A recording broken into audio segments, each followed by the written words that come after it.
자, 오늘 우리에게 주시는 하나님 말씀 함께 보시겠습니다. 에베소서 제6장 5절로 9절의 말씀입니다. 에베소서 6장 5절로 9절까지 말씀 함께 찾으셔서 보시겠습니다.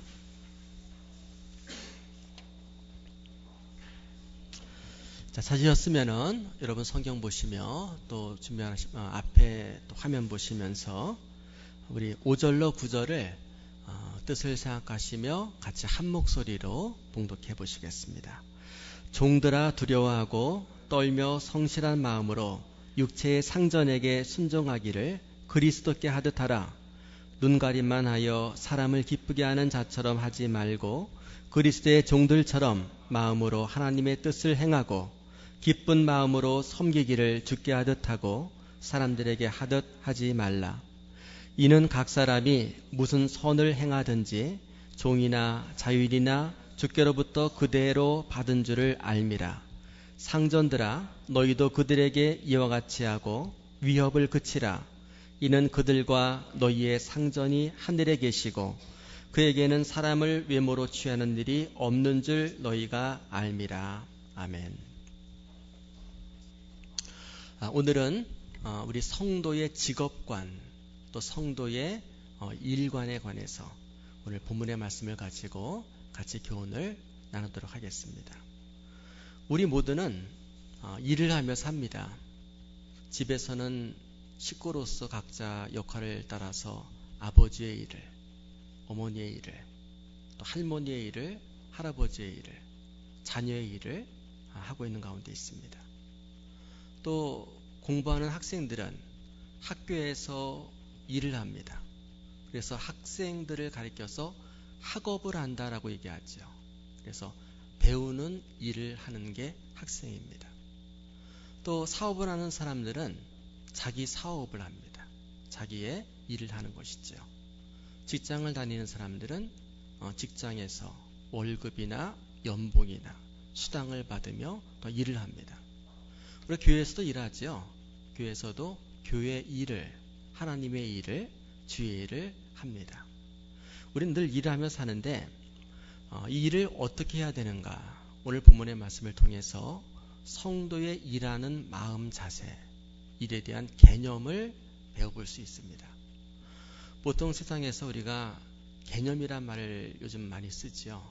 그래서 인터넷 뉴스 또 소식을 접하게 되면은 가끔가다 생각이 없이 사는 사람, 함부로 사는 사람들을 무개념의 사람이다 라고 해서 무개념 주차 영상이나 이런 것들이 올라오고 지하철 무개념 아무개 이렇게 해서 그 스토리들이 또 사진과 함께 올라와 또 사람들의 그 화제거리가 되고 합니다.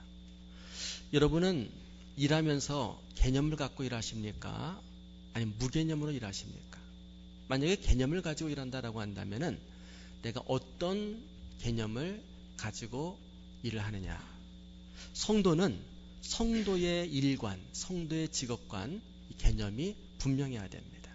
그래서 여러분도 오늘 이 말씀을 통해서 내가 과연 이 땅을 일하며 사는데, 오늘까지 일하며 살아왔고 앞으로 일하며 사는데 그 일을 어떤 마음으로 내가 제대로 하고 있는가를 자신을 말씀의 거울에 비추어서 점검해보는 그런 귀한 시간이 되시기를 바랍니다. 오늘 본문에 보게 되면은 모두 세 가지 일하는 사람의 마음을 우리에게 소개하고 있습니다. 오늘 첫 시작하는 말씀 보게 되면 종들아 라고 얘기를 합니다. 그래서 이것은 종의 어떤 일하는 관으로 생각하시면 잘못 안 되십니다. 왜냐하게 되면은 이 말씀이 기록될 당시에 전체 인구의 절반 이상이 종이었습니다. 그 절반 이상이 종인데 그 절반 이상의 종들 중에서도 오늘 특별히 바울이 종들아라고 얘기하는 이 개념은 이 히브리적인 종들의 개념인데 히브리인들에게는 종들이 두 종류의 종이 있습니다. 하나는 메인종입니다. 전쟁에 져서 포로로 잡혀왔든 아니면은 감당할 수 없는 빚을 져서 그래서 팔려왔든지 간에 또 그 종의 자녀로 태어났든지 간에 종들은 일단 메인종입니다. 자기 의지와는 상관이 없이 주인이 시키는 대로 일을 하면 일하고 또 죽으라면 죽고 살라면 살고 매인종입니다. 그런데 히브리들의 개념, 히브리들의 삶을 보게 되면은 그들은 율법에 의해서 삶을 살아갔는데 율법에 의하면은 어떤 종이든지 간에 그 종이 6년 동안 주인을 섬긴 후에 7년째가 되면은 자유를 얻게 되어 있습니다. 해방이 되게 되어 있습니다. 그건 다 6년 동안만 열심히 눈 딱 감고 종으로서 일하면은 7년째에는 자유인이 되는 거지요. 고향으로 가려면 가고 자기 일을 하려면 하고 이런 자유인이 됩니다. 자, 그런데 7년째가 됐을 때의 종들 중에서 자유인으로 선택해 나가는 것을 스스로 반납하는, 거부하는 사람들이 있었다라고 하는 것입니다. 어떤 경우냐 하게 되면은 6년 동안 주인의 집에서 종살이 하면서 그 집에 정이 든 겁니다. 주인의 인격이 마음에 들고 주인의 대우에 감동하고 감격해서 또 그 집에서 결혼하고 살면서 자기 가정들에 대한 사랑이 또 싹트고 을 지키기 위해서 스스로 단독으로 풀려나가는 것을 거부하고 그 집의 종으로 영원히 남겠노라라고 약속하는 종들이 있습니다. 그를 가리켜서 귀뚫은 종이라고 합니다. 그 증거로서 이제 제사장 앞에 주인과 함께 가서 내가 스스로 자유로워질 수 있는 권리를 포기했다라고 하는 증표로서 귀를 뚫게 됩니다. 그래서 피어싱이 그때 나오지 않았는가 생각을 하는데 귀를 뚫은 사람은 이제 자유의 종입니다. 종은 종이지만 종으로서의 위치를 스스로 포기한 자원한 종이다라고 해서 그에게는 전적인 자유가 부여가 됩니다. 주인의 식구가 되는 거지요. 종의 이름이 종의 신분이지만은 실제적으로는 자유인처럼 그 주인과 동등한 그런 어느 정도의 권리를 누리며 사는 그런 종들이 있습니다. 그래서 오늘 본문에서 종들아라고 얘기하는 이 모든 직업관이라고 하는 것은 바로 귀뚫은 종들에 대한 그런 개념입니다. 여러분과 저는 다 하나님 앞에 귀뚫은 종이 아닙니까?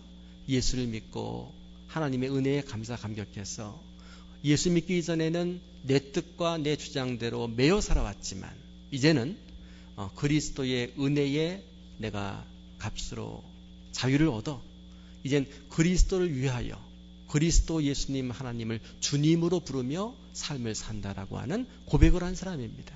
이 고백한 후에 세례를 받아 우리는 교인으로서 성도로서 지금 살고 있지 않습니까? 그래서 특별히 이렇게 성도로서 일하다가 또 전적으로 이 일만 하겠다라고 해서 이제 신학교를 가서 신학을 공부하고 또 이런 사역자로 안수를 받은 사람을 가리켜서 목사라. 그래서 목사를 주의 종이다 이런 말로 부르기도 합니다. 비단 목사뿐이 아니죠. 모든 교인들이 다 그리스도의 하나님의 종으로의 신분을 가지고 삶을 살아갑니다. 그럼 오늘 말씀은 이 종의 마음입니다. 이 종은 메인종이 아니라 그리스도의 보혈로 그리스도의 보혈의 대가로 자유를 얻은 우리 성도의 이런 그 종의 자세, 종의 일하는 자세를 본문에서 배워볼 수 있습니다. 자, 그러면은 어떤 마음을 소개하고 있습니까? 오늘 말씀 5절 말씀 보게 되면은 종들아 두려워하고 떨며 성실한 마음으로 육체의 상전에게 순종하기를 그리스도께 하듯 하라라고 5절에서 말씀을 하고 있습니다. 여기 보면은 이 귀뚫은 종들에 대해서 그 마음 자세를 얘기하는데 첫째로 두려워하며 떨며라고 합니다. 두려워하며 떤다라고 하는 것을 구약 성경적인 언어로 히브리어로 바꿔본다면 경외라고 하는 말이 있죠. 하나님을 두려워하고 떠는 마음, 경외함으로 섬기라라는 말씀입니다. 하나님을 인정하고 하나님 앞에서 두렵고 떨리는 경외한 마음이 있는 사람은 경망스럽지 않습니다. 성도가 저 사람이 하나님을 두려워하는 자인가 보게 되면은 말이나 행동에서 경망스럽지 않고 무게감이 있는 그런 말과 행동이 그에게서 비춰집니다. 시편을 보게 되면 시편 1편에 복 있는 사람과 복이 없는 사람을 대조적으로 소개를 하고 있습니다. 그 말씀 가운데 보면은 3절로 4절에 보면은 복 있는 사람은 뭐라 그래요? 그는 시냇가에 심은 나무가 철을 따라 열매를 맺으며 그 잎사귀가 마르지 아니함 같으니 그가 하는 모든 일이 다 형통하리로다. 근데 4절에 보게 되면은 복이 없는 사람에 대해서 얘기를 합니다. 복이 없는 사람은 뭐라 그래요? 악인들은 그렇지 아니하며 오직 바람에 나는 겨와 같도다. 시냇가에 심은 나무, 그 다음에 바람에 나는 겨와, 이 두 가지로 사람들을 비유하고 있다는 말씀입니다. 여기서 시냇가에 심은 나무는 어떤 나무입니까? 무게감이 있는 나무입니다. 두렵고 떨림으로 자기에게 주어진 자리를 지키는, 마치 시냇가에 나무가 심겼을 때에 그 뿌리를 땅에 내려 어떤 일이 있어도 그 자리를 떠나지 않는 그 무게중심이 분명히 잡힌 그런 성도, 나무 같은 성도를 말씀하는 겁니다. 우리 예수 믿는 모든 성도는 예수님을 믿어 우리 하나님을 경외함으로, 두려움으로 떨리는 이 믿음이 자기에게 생겼다라고 한다면은 모든 삶의 관계에서, 모든 인간 관계에서 시냇가에 심기운 그런 관계를 형성할 줄을 알아야 됩니다. 여러분도 다 주위 그 인간 관계를 형성하고 살지 않습니까? 그런데 내가 바람에 날리우는 겨와 같은, 이 겨가 뭔지 아시잖아요? 쭉정이. 바람 불면은 한 곳으로 이리저리 흔들어 날리며 모이는 그 겨입니다. 겨와 같은 인간 관계를 내가 형성하고 있는가? 아니면은 많이 사귀지는 않지만 그 소수의 인간 관계성 속에서도 내가 심기운 그런 시냇가에 심기어진 인간 관계를 맺고 사는가를 돌아볼 수 있다라고 하는 말씀입니다.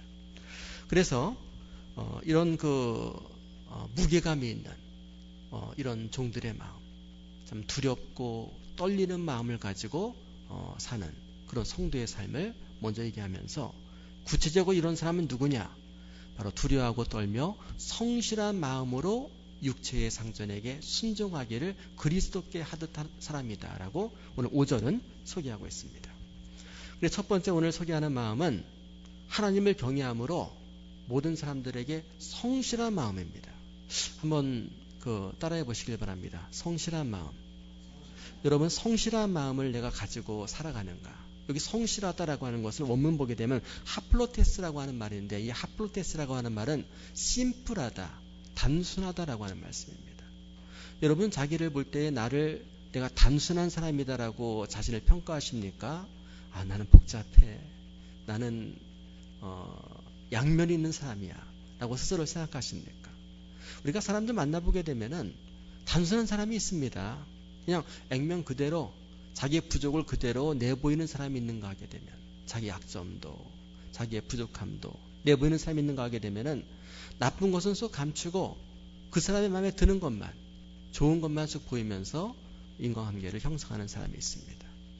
자, 어떤 사람을 여러분 교제하기 원하십니까? 단순한 사람, 솔직한 사람, 담백한 사람, 그런 사람이 이렇게 마음이 끌리질 않아요? 오늘 본문에서 첫 번째 우리 하나님의 종들에게 요구하는 마음은 이 하플로테스의 마음입니다. 단순한 마음입니다. 처음 만나는 그 모습 그대로가 끝까지 유지가 되는 그 모습, 더 더할 것도 없고 뺄 것도 없는 그런 마음을 말씀하는 겁니다. 반면에 이 하플로테스의 마음이 아니라, 성실한 마음이 아닌 그 반면에 다른 마음은 뭡니까? 두 마음입니다. 두 마음이라고 하는 것은 이중적인 마음, 앞과 뒤가 다른, 표리가 다른 그런 마음이 되는 것입니다. 모든 인간관계에서 시냇가에 심기운 마음처럼 성실하게 삶을 산다라고 한다면 그것이 성도로서 합당한 삶의 소명자로서의 삶의 자세라. 오늘 첫 번째 마음의 교훈입니다. 자, 우리가 가정을 이루게 됩니다. 한 남자와 한 여자가 만나서 가정을 이루고 사랑을 하고 결혼해서 삶을 살아갑니다. 자, 그런데 부부라고 할지라도 서로에 대해서 시냇가에 심겨진 마음, 이 단순한 마음을 가지고 가정을 이루어 살아가는 남녀가 있는가 하게 되면은 결혼식을 하고 비싼 돈을 들이고서 다 혼수를 주고받고 다 했음에도 불구하고 바람에 날리우는 겨와 같은 마음을 가지고 가정의 부부 생관계를 유지하는 사람이 있다라고 하는 말씀입니다. 자, 시냇가에 심기운 나무는 어떻습니까? 자, 이제 시냇가에 심기운 나무는 가뭄이 왔습니다. 살 수 없는 척박한 땅이 됐습니다. 그래도 시냇가에 심기운 나무는 그 자리에서 고사할지언정, 말라 죽을지언정 자리를 옮기질 않습니다. 그런 부부관계가 있다는 말씀입니다. 반면에 바람에 날리우는 겨와 같은 삶은 어떤 거냐 하게 되면은 처음에 좋아서 한데 모였지만은 반대편에서 바람이 불면은 후떡 다른 곳으로 옮겨버리는, 언제든지 헤어질 수 있는, 언제든지 미워할 수 있는, 언제든지 이혼할 수 있는 그런 마음을 준비를 가지고 사랑하는 사람을 말씀하는 겁니다. 여러분 바라기는 가정에서 부부관계든지 아니면은 또 직장에서의 관계든 교회에서 관계든 바람에 날리는 곁처럼 살지 마시고 시냇가에 심기운 나무처럼 사는 여러분 되시기를 주님의 이름으로 축원을 드립니다. 가정에서뿐이 아니라 교회도 마찬가지지요. 오늘날 우리 한국교회의 잘못된 모습의 성장의 형태가 무엇입니까? 모델이 바로 바람에 날리우는 겨를 많이 모으기 위하여, 바람에 날리우는 겨들을 빨리 담기 위하여 교회의 전도와 선교 정책이 세워지고 이행될 때에 이것이 문제가 된다라고 하는 말씀입니다. 교회는 시냇가에 심기운 나무를 한 그루 두 그루씩 늘려나가는 그런 선교적인 전도적인 그런 성장의 모델을 마음에 품고 있어야 된다라고 하는 말씀입니다. 언제든지 이 교회 저 교회로 옮겨 다닐 수 있는 그런 바람에 날리는 겨와 같은 교인들을 수용할 수 있는 거기에 선교 정책이 맞춰 있다라고 한다면은 그 교회는 열심히 효과적인 바람에 날리는 겨를 담는 그런 그 시스템을 갖췄을 때에 부흥은 하겠죠. 겉으로 볼 때의 사람들은 몇십 명, 몇백 명, 몇천 명, 몇만 명, 몇십만 명까지 성장할 수 있지만 바람이 다시 불게 되면은 그 겨들은 흩어질 수밖에 없다라고 하는 말씀입니다. 그러나 심겨진 나무는 어떻습니까?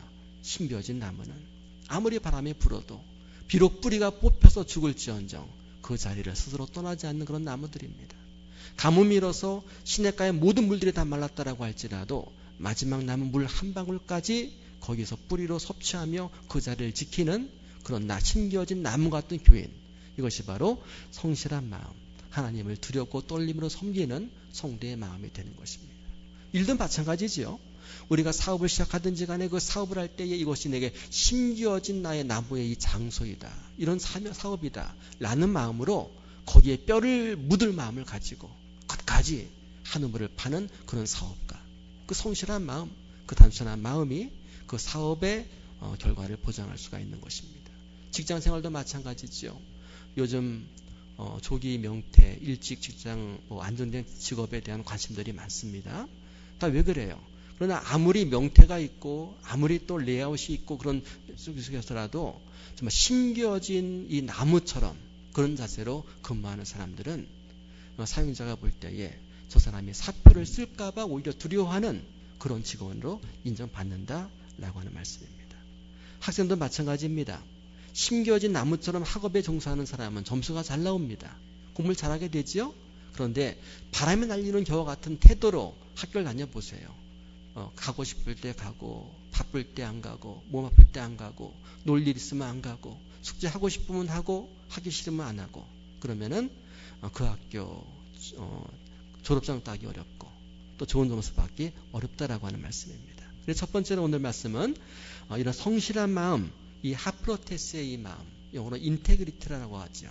두 마음을 품지 않은 그런 단순하고 담백하고 심플한 그런 마음을 오늘 교훈하고 있습니다.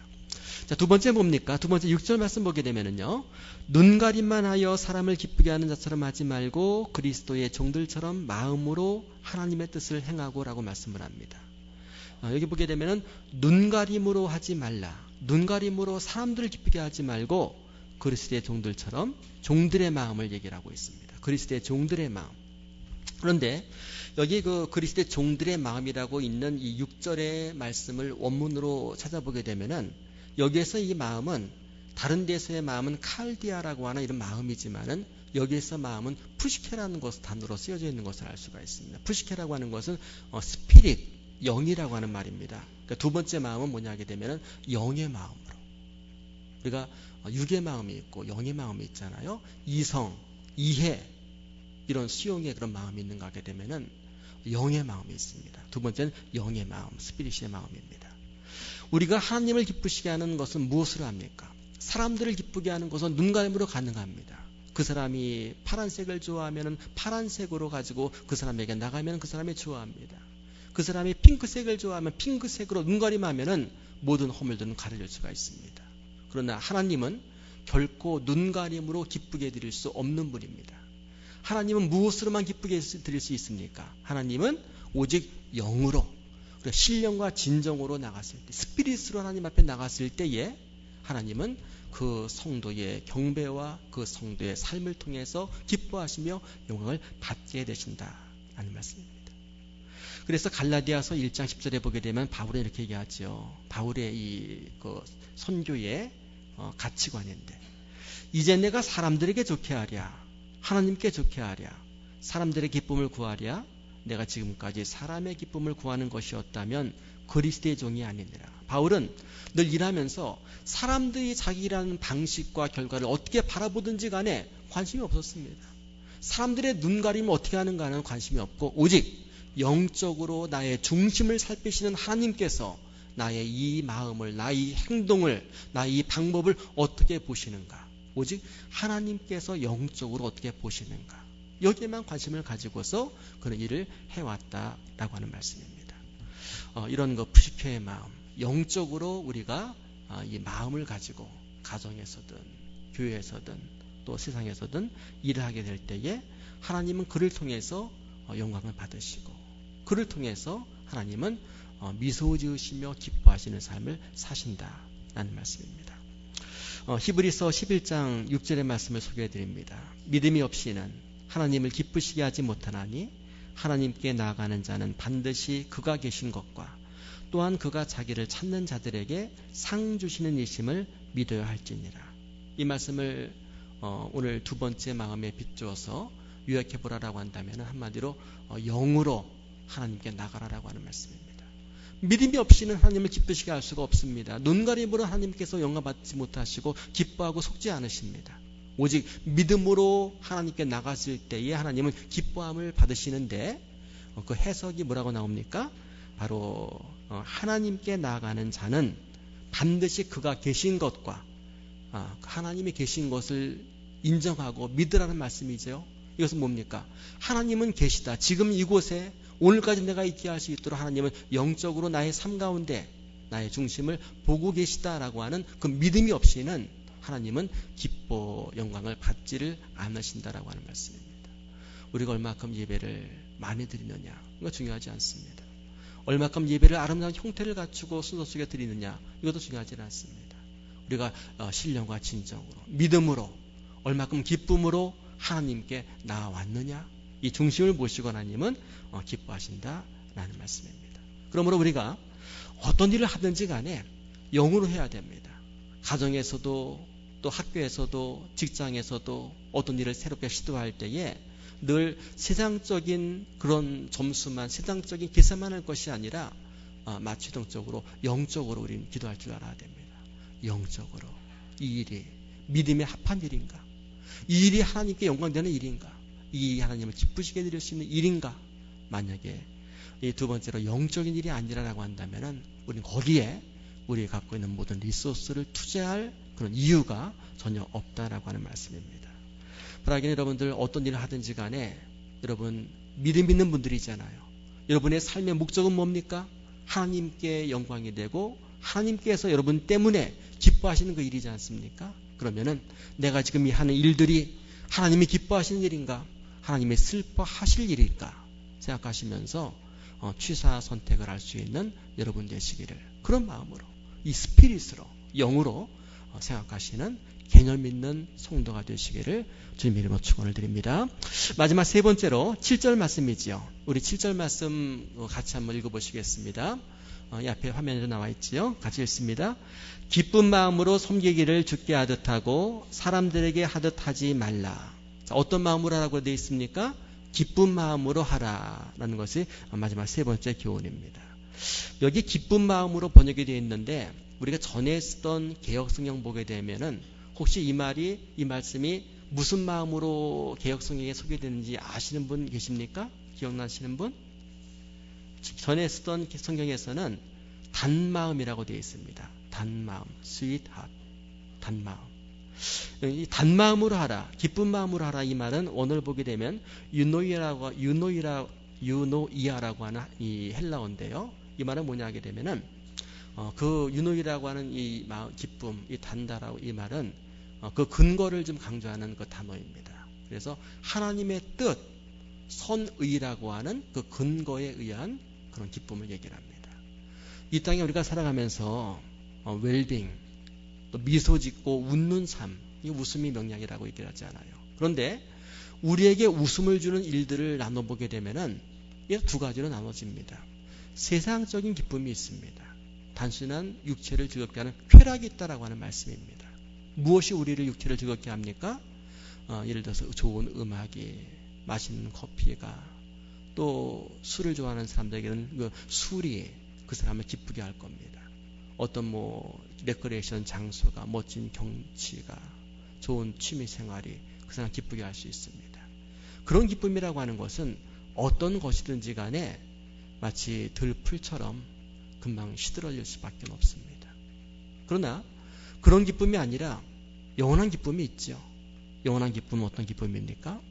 하나님의 뜻에 의하여 우리에게 주어지는 기쁨, 이 영적인 기쁨, 하나님의 선의와 하나님의 호의의 결과로 주어지는 기쁨, 이것은 영원토록 우리에게 보장이 되어지는, 유지가 되는 그런 기쁨이다 라는 말씀입니다.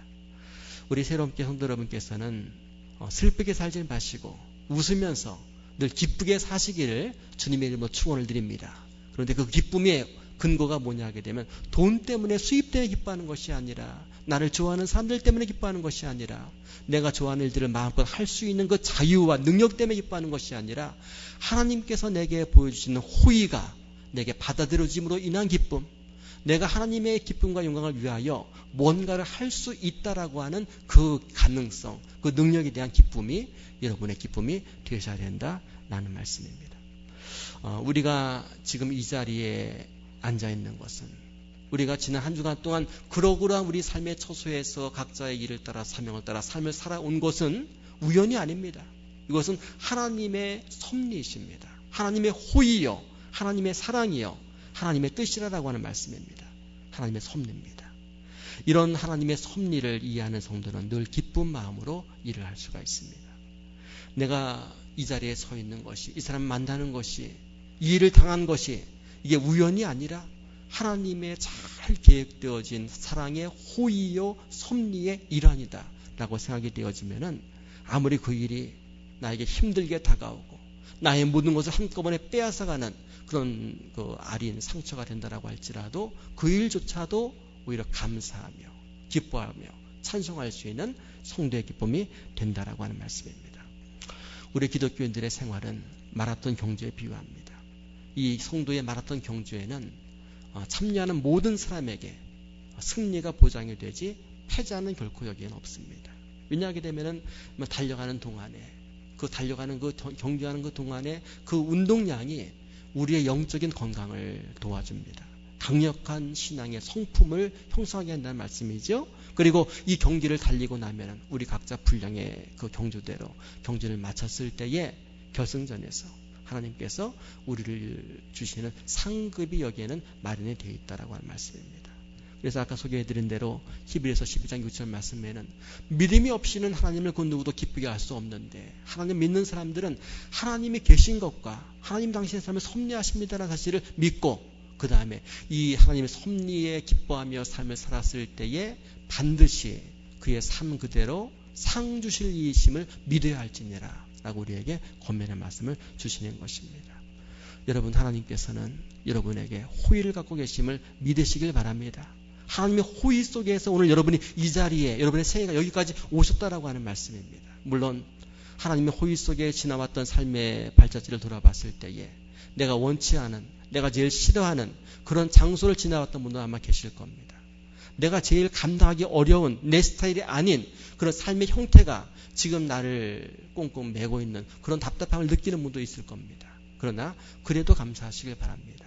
왜냐하게 되면 이 어려움조차도, 이 불편함조차도, 이 아픔조차도 하나님의 호의와 섭리의 일환이요, 결국 이 소낙비와 같은 이 어려움이 지나갔을 때에 하나님의 그 사명과 하나님의 뜻이 여러분에게 보여지게 되리라라고 하는 말씀입니다. 지난 목요일 우리 많은 교인들이 저희 사모가 일하는 병원에 오셔서 개원 예배 또 축하를 해주시고 예배 함께 해주셨습니다.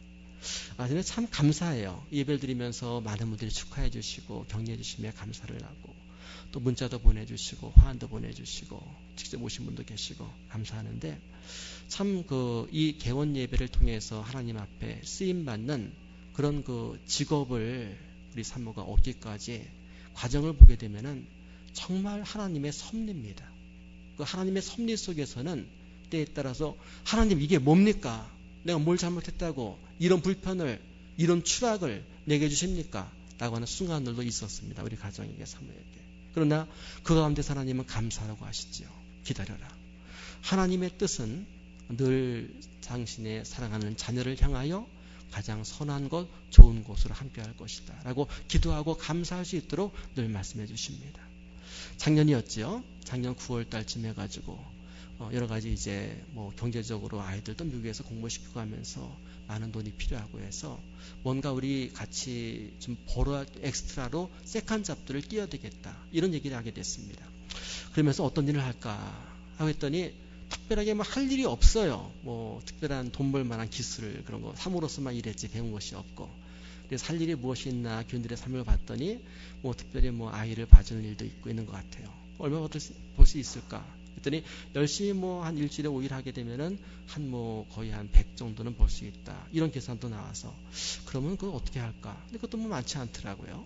그리고 그렇게 기도하고 생각하고 있었는데 우연히 이제 그 어느 분이 아이들을 주시고 해서 전에 의사로서 일하던 그 일이 생각이 나서 그래서 의사로서 일할 수 있을까라고 알아보게 됐습니다. 그랬더니 의정부에 있는 그 한 의정부 아니죠. 그 방학동에 있는 한 병원에서 연락이 왔습니다. 해단병원이라는 곳인데 의사가 맞다라고 한다면 오셔서 한번 면접을 해달라고. 그래서 가서 면접하고서 그래도 아이들 보는 것보다도 의사로 일하는 게 좀 쉬울 텐데 뭐 좀 돈 좀 주면 좋겠다는 마음으로 면접을 보러 갔습니다. 면접을 보러 갔는데 의사로서 일할 수 있도록 거기서 흔쾌히 기다리고 있는 건 사람인 거죠. 그래서 거기서 일을 이제 하게 됐습니다. 그러면서 우리에게 와이프로 의사 자격증이 이게 유효하구나 라고 하는 것을 알고 감사하면서 거기를 다니게 됐습니다. 또 하나님의 또 섭리 가운데서 계속 거기를 다니지 못하는 형편에 대해서 다른 병원을 찾게 됐죠. 그러다가 이제 두 번째로 몇 달 후에 안산에 있는 그런 한 병원에 이제 근무를 하게 됐습니다. 거기에서 근무하면서 여러 가지 조건들이 맞질 않아요. 그러나 이것도 하나님께 섭리 가운데 주시는 과정 중에 하나일 텐데라고 하면서 성실하게 기도하면서 감사함으로 일을 하게 됐습니다. 일하면서 사람들에게 참 좋은 선생님이다. 또 선생님이라고 한다면은 장소가 좀 멀다라고 할지라도 끝까지 같이 일하고 싶다라고 하는 사람들이 또 있고 그 중에서 뭐 간호사, 수간호사에게 또 이렇게 사귐이 있게 되고 그래서 거기에 이제 병원에 또 있을 수 없는 일이 되어서 또 이제 옮기게 됐습니다. 그래서 이번에 이제 개원 예배를 드렸던 고향의 마음병원에 이제 원장으로 일을 하게 됐습니다. 그러면서 참 보니까 지난 6개월 동안의 그 일들이 그 이전엔 더 말할 것도 없고요. 하나 절차 과정을 보게 되면 고민거리들이 생깁니다. 예상치 못했던 복병들을 만나게 됩니다. 그리고는 이런 단순한 마음이 아니라 두 가지 마음을 품고 있는 그런 사람들을 보면서 어떻게 사람이 처음과 나중에 다를까? 세상에 다 이렇구나. 믿을 사람은 오직 하나님밖에 없구나. 이런 가운데서 기도를 하게 됐다는 말씀입니다. 그러나 결론적으로 본다고 한다면 그 모든 어려움의 모든 과정들을 통해서 하나님은 우리가 도저히 꿈꾸지 못하고 이루지 못했던 그런 위치까지 가장 빠르고 신속한 하나님의 방법으로 이끌어 주셨다라고 하는 그런 말씀입니다. 여러분 분명히 하나님께서 살아계시며 또 하나님은 여러분에게 호의를 늘 베푸시고 상 주시는 하나님이심을 믿으시기를 주님의 이름으로 부탁을 드립니다. 사람의 인생의 평가는 사람이 하는 것이 아닙니다. 하나님께서 인생을 평가를 하십니다. 그래서 사무엘상서 16장 7절에 보게 되면 사무엘을 통해서 하나님께서 자신의 이 관점을 밝히십니다. 내가 보는 것은 사람과 같지 아니하니 사람은 외모를 보거니와 나 여호와는 중심을 보느니라 라고 말씀하십니다. 하나님은 우리가 어떤 일을 하는가 어디에서 일하는가를 보지 않으십니다는 말씀입니다. 주어진 자리에서 어떤 마음으로 하는가를 보신다라고 하는 말씀입니다. 여러분 지금 무엇을 하는가 중요하지는 않습니다. 내가 얼마큼 많은 사람들에게 유익된 일을 하는가, 내가 얼마만큼 많은 보수가 있는 일을 하는가, 내가 얼마만큼 사람들에게 박수받는 일을 하는가, 이건 아무것도 중요하지 않습니다. 내가 무슨 일을 하든지 간에 종으로 일하든 주인으로 일하든 매인자로 일하든 자유인으로 일하든지 간에 어떤 마음으로 하는가, 하나님 우리의 마음 중심을 살피시는 하나님이신 것을 믿고 항상 마음을 잘 간수하고 마음을 다스리는 여러분 되시기를 주님의 이름으로 축원을 드립니다. 어떤 마음으로 하는가? 기쁜 마음으로 해야 된다라고 하는 말씀입니다. 항상 나의 삶이 기쁠 때만 기뻐하는 것이 아니라 슬픈 일이 있다라고 할지라도, 감당하기 어려운 고통이 있다라고 할지라도 하나님의 섭리의 일 아닌 것을 알면서 기뻐하는 것, 성도의 마음의 자세입니다. 넬슨 만델라라고 하는 분 여러분 아실 겁니다. 그 넬슨 만델라는 남아프리카 공화국의 그 많은 흑인들을 대표해서 젊은 시절부터 이 흑인들의 인권 운동을 앞장섰던 그런 사람입니다. 그는 영국의 통치 또 이 백인들의 통치에 저항해서 흑인 인권 운동을 열심히 했기 때문에 그 당시 정부에게 체포가 됐지요. 그래서 반역죄로 그는 나이 44세에 수감이 되어지게 됐습니다. 44살이라고 한다면 한참 일할 때잖아요. 그때 수감된 이 넬슨 만델라는 종신형을 선고받고 감옥에 gat혀서 오랫동안 수용 생활을 해야만 했습니다. 자그마치 27년 6개월 동안을 그는 감옥에서 지내게 됩니다. 44살에 감옥에 가서 27년 6개월이라고 한다면 엄청난 세월이죠. 그리고는 그의 나이 71세가 됐을 때 1990년도에 그는 감옥에서 풀려나게 됩니다. 그리고는 그 다음 해인 1993년도에 노벨 평화상을 수상하게 되지요. 94년도에 남아프리카 공화국의 최초의 흑인 대통령이 되었다라고 하는 말씀입니다. 그가 노벨 평화상을 타기까지 남아프리카 공화국의 흑인들의 자유를 찾아주고 흑인 최초의 대통령이 되기까지 그는 무엇을 했습니까? 하나님께서 그에게 주셨던 환경은 27년 6개월 동안의 감옥에서의 삶이었다라고 하는 말씀입니다. 여러분 상상해 나가십니까? 노벨상을 타기 위하여 당신이 한 일이 무엇입니까?